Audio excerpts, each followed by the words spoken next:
O nome original e verdadeiro do Messias é Yahushua e o do Criador é Yahu. No continente o qual o Messias nasceu, o povo tinha suas próprias características físicas conforme sua linhagem. Então, sendo o Messias judeu, jamais poderia ter as características que nós conhecemos: loiro, de olhos azuis, cor branca e cabelos encaracolados. Nem tampouco sua mãe teria essas mesmas características. É uma questão de lógica genética. Observe, se Caim matou Abel, logo passou a ser filho único de Adão e Eva, só existindo então os três no planeta. Mas Caim fugiu e se casou. Vejam, essa mulher que se casou com Caim já tinha pai e mãe e talvez irmãos. E mais ainda, viviam em um reino, ou seja, já existiam pessoas nesse reino. Não quero dizer com isso que as escrituras sagradas mentem, e sim que existe muito mais joio nela do que se imagina. O Messias não criou igrejas, templos religiosos. Elas já existiam quando ele veio ao mundo. Eram os fariseus que controlavam os templos e semearam os primeiros joios entre o trigo, a antiga aliança. E hoje tem muito mais joio presente nas escrituras sagradas, a nova aliança, do que naquela época. A mensagem na palavra do Messias, a nova aliança, traz a boa nova e é muito simples. Foi abolida na nova mensagem sacerdotes, templos, igrejas, pastores, padres, gurus, guias espirituais, adivinhos, pajés, curandeiros, feiticeiros, altares, imagens, andores, velas, procissões, sacramentos, concessões de indulgência, paramentos, sacrifícios, bebidas alcoólicas e ou alucinógenas, incenso, fumo, talismã, amuleto, horóscopo, cartomancia, pirâmides, cristais, rituais, oferendas e outros quaisquer objetos ou forma de culto exterior. É só praticar a caridade para com o próximo e aprenderemos o significado do que é amar a Deus sobre todas as coisas e a teu próximo como a ti mesmo. Simples. Quando o homem descobre o verdadeiro significado da mensagem divina do Messias, edifica a sua alma com sabedoria e aceita a lei do Criador, não praticando mais qualquer tipo de desígnios maus como fornicações, roubo, homicídios, adultérios, insaciabilidade, perversidade, malícia, licenciosidade, olho mau, blasfêmia, soberba, insensatez. Ou seja, destrói o seu orgulho humano.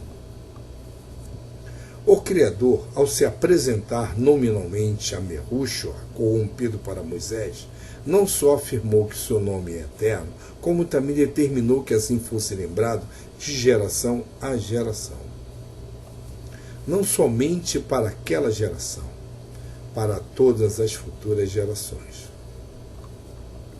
Uma clara determinação objetiva, sem margem a desvios de interpretação.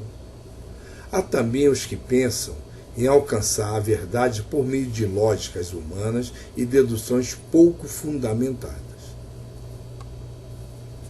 Para estes que assim pensam e falam, é certo mesmo que o nome do Criador seja completamente desconhecido.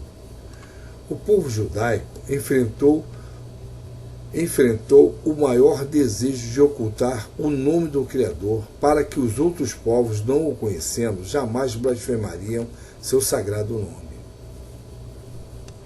Duas principais artimanhas foram utilizadas para evitar que o nome do Criador fosse pronunciado durante a leitura de texto das Sagradas Escrituras. Uma delas foi a transposição dos maçoréticos da palavra Adonai para as consoantes do tetagrama. Fazendo isso, eles estariam lembrando ao leitor que, em lugar de pronunciar o nome, ele deveria pronunciar Adonai e não nome sagrado. Outra artimanha semelhante foi usada com a expressão Hashem, que no hebraico moderno significa o nome. Transpuseram os maçoréticos da expressão Hashem para as consoantes do tetagrama, de modo que o leitor pronunciasse Hashem em vez de pronunciar o próprio nome do Criador.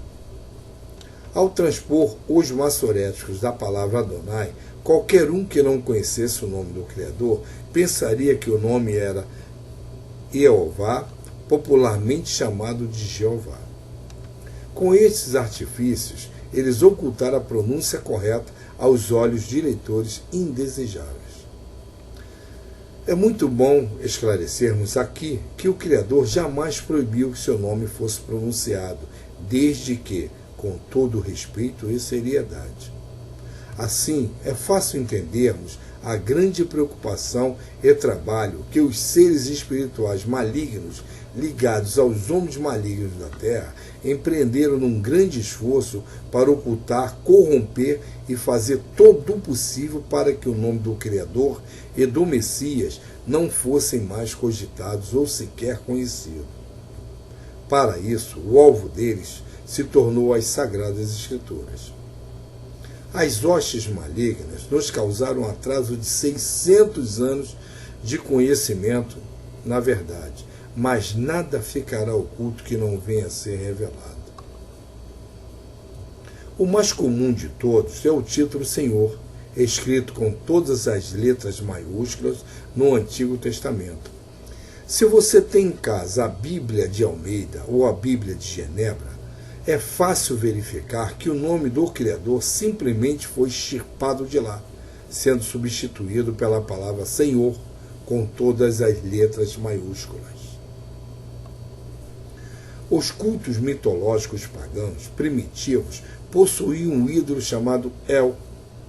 Aquele que eu falei anteriormente de Daniel, em vez de Daniel, seria Daniel, que também origina a forma corrompida de Elohim.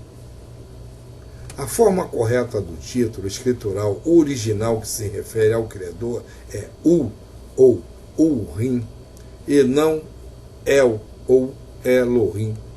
A palavra original U ou Urim possui o significado de o ser soberano Criador. El Shaddai, pelas razões já explicadas anteriormente acerca de El, essa forma muito popular em algumas religiões é idolátrica, pela inserção de um nome de ídolo, além de corrupção da forma original. O exemplo que eu tinha dado anteriormente, Daniel, como Daniel. Daniel e Daniel. O nome correto seria Daniel e não Daniel.